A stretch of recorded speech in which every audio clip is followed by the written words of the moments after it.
आइए पढ़ते हैं limitations of Coulomb's law. Limitations क्या होता है, मतलब कूलम्स लॉ कहाँ कहाँ एप्लीकेबल नहीं है। तो पहला है charges must be a point charge. अब यहाँ पॉइंट चार्ज क्या होता है, जैसे एग्जांपल लेते हैं Q1 Q2 दो चार्ज है, ठीक है। अब Q1 जो है किसी बॉडी पे वो चार्ज वर्क कर रहा हो, Q2 भी किसी बॉडी पे, और ये बीच का डिस्टेंस को हम लोग R बोलते हैं, ठीक है। वो दो बॉडी जिस पे Q1 और Q2 चार्जेस हैं, अगर उसका मैग्नीट्यूड R से छोटा है तब उसको हम लोग पॉइंट चार्जेस बोलते हैं। एग्जाम्पल लेते हैं, वो एक ये बॉडी है, ठीक है, चारों तरफ इसके चार्जेस हैं,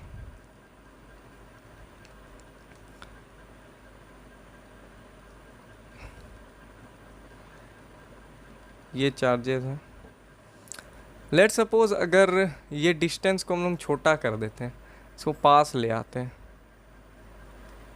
ठीक है। इसको अगर हम लोग पास ले आते हैं तो क्या होगा ना, ये जितने भी चार्जेस हैं ना सब रिपेल कर जाएंगे, ये सब इस तरफ भागने लग जाएगा एकदम अपोजिट, ये भी इस तरफ भागने लग जाएगा, सब रिपेल करेंगे।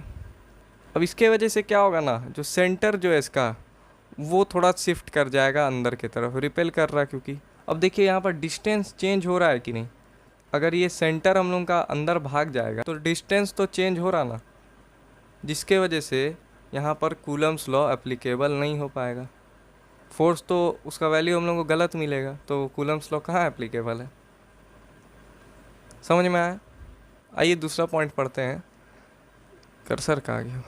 Charges must be at rest और स्टैटिक।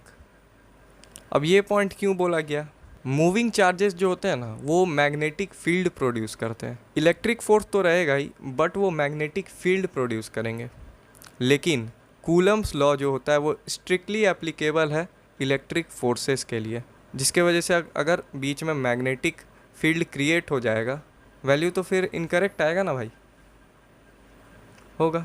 आइए तीसरा पढ़ते हैं, R should be greater than 10⁻⁻15 metre. R क्या होता है भाई, दो चार्जेस का बीच का जो डिस्टेंस होता है इसको हम लोग R बोलते हैं ना। अब बोल रहा है R जो है वो 10⁻⁻15 से बड़ा होना चाहिए, ठीक है।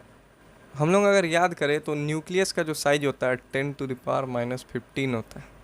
न्यूक्लियस भी न्यूक्लियर फोर्स अप्लाई करता है, होता है कि नहीं, न्यूक्लियर फोर्स अप्लाई करता है, जिसकी वजह से अगर डिस्टेंस छोटा रहा तो अगर Q1 से Q2 कोई फोर्स पास हो रहा तो वो न्यूक्लियर फोर्स उसको रिपेल कर देगा, तो हम लोग को एग्जैक्ट फोर्स का वैल्यू नहीं मिलेगा।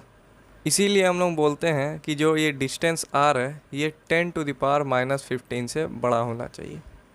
तो ये कुछ तीन थे limitations of Coulomb's law. Thanks for watching.